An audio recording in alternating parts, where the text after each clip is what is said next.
మొన్నటి వరకు రైల్వే స్టేషన్లలో తినుబండారాలు ఇవన్నీ మనం చూస్తూ ఉంటాం. కానీ ప్రస్తుతము మన అందాన్ని తీర్చిదిద్దేందుకు సైతము కేంద్ర ప్రభుత్వము ఒక స్టేషన్ ఒక ఉత్పత్తి ద్వారా చేతి వృత్తిదారులకు ఉపాధిని కల్పిస్తోంది. ప్రస్తుతం మనం ఒంగోలులోని రైల్వే స్టేషన్ వద్ద ఉన్నాం. ఇక్కడ ఒక స్టేషన్ ఒక ఉత్పత్తి కార్యక్రమంలో భాగంగా దంపతులు అంటే ప్రసాదరావు అదేవిధంగా దొరసానమ్మ అనేటటువంటి దంపతులు స్వయంగా వారు తయారు చేసినటువంటి హారాలను ఇక్కడ విక్రయిస్తూ జీవనోపాధి పొందుతున్నారు.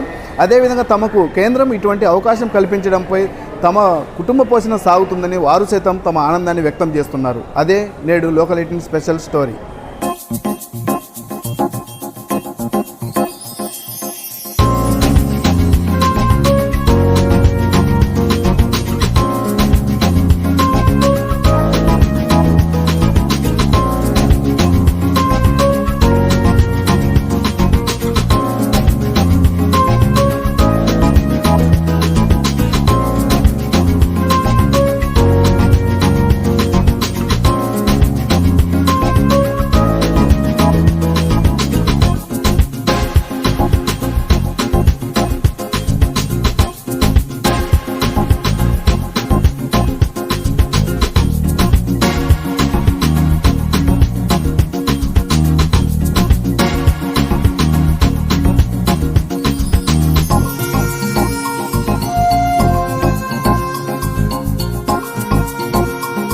మాది సింగరాయకొండ.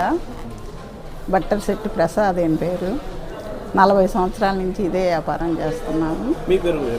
నా పేరు దొరసానమ్మ. ఇదే వ్యాపారం పర్వాలేదు. ఇక్కడ పెట్టినాక సుమారుగా జరుగుతుంది. 1.5 సంవత్సరం మేము పెట్టి ఇక్కడ ఈ 1.5 సంవత్సరం నుంచి ఇక్కడే చేస్తున్నాము. ఇదంతా మేమే తయారు చేస్తాము.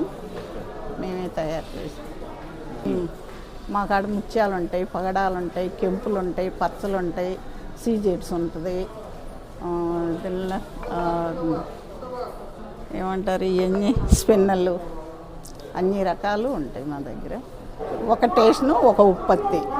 ఈ మోడీ గారు మాకు ఈ ఉత్పత్తి కల్పించిన తర్వాత మేము ఈ వ్యాపారం చేస్తున్నాము. మేమే తయారు చేస్తాము.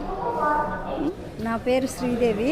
రైల్వే స్టేషన్లో ఇలా ఏర్పాటు చేయడం లేడీస్కి అందరికీ అందుబాటులో ఉండటం చాలా మంచిది.